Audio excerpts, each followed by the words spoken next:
குறிப்பாக அடித்தட்டு மக்களுக்கு சேர வேண்டிய சில நலத்திட்டங்களை நம்முடைய முதலமைச்சர் செயல்படுத்தியிருக்கிறாரு. குறிப்பிட்டு சொன்னா,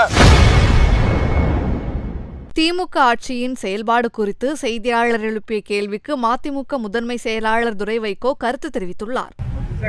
4 ஆண்டுகள் தமிழக அரசு உங்களுடைய நிலைப்பாடு எப்படி?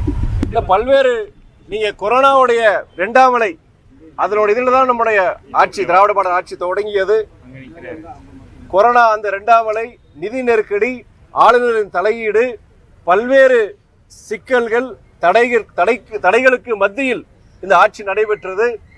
பல்வேறு நலத்திட்டங்கள், குறிப்பாக அடித்தட்டு மக்களுக்கு சேர வேண்டிய சில நலத்திட்டங்களை நம்முடைய முதலமைச்சர் செயல்படுத்தியிருக்கிறாரு. குறிப்பிட்டு சொன்னா, மகளிர் உரிமை தொகையா இருக்கட்டும், இல்ல நீங்க அரசு பள்ளியில படிக்கிற மாணவ மாணவியர்களுக்கு புதுமை பெண்ணோ தமிழ் புதல்வன் திட்டமோ மாதம் 1000 ரூபாய் அவங்களுடைய உயர்கல்வியை அந்த உயர்கல்வியை அந்த இதுக்கு உண்டு இது பண்றதுக்காண்டி அந்த திட்டங்கள், மக்களை தேடி மருத்துவம், நீங்க அதே மாதிரி பல்வேறு திட்டங்கள் அவங்களுடைய அடித்தட்டு ஜனங்களுக்கு போய் சேரவர் நிறைய திட்டங்கள் அறிவிச்சிருக்காங்க, செயல்படுத்திட்டு இருக்கிறாங்க.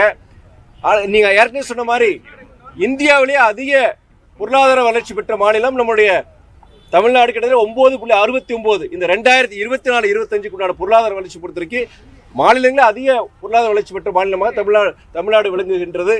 இப்படிப்பட்ட ஒரு சாதனைகளால் பொதுவாக நான் சில குறைபாடுகள் இல்லைன்னு சொல்லலாம், சில குறைபாடுகள் இருக்கதான் செய்யுது. ஆனால் இவ்வளவு தடைகளுக்கு மத்தியில் ஒரு சிறப்பான ஆட்சியை நம்முடைய முதலமைச்சர் கொடுத்திருக்கிறார். அந்த நம்பிக்கையின்பால் நம்முடைய மக்கள் பொறுத்த வரைக்கும் நமக்கு ஒரு நல்ல ஆதரவு கொடுப்பாங்கிற ஒரு நம்பிக்கை முதலமைச்சருக்கு இருக்கு, கூட்டில் இருக்க எங்களுக்கும் இருக்கு.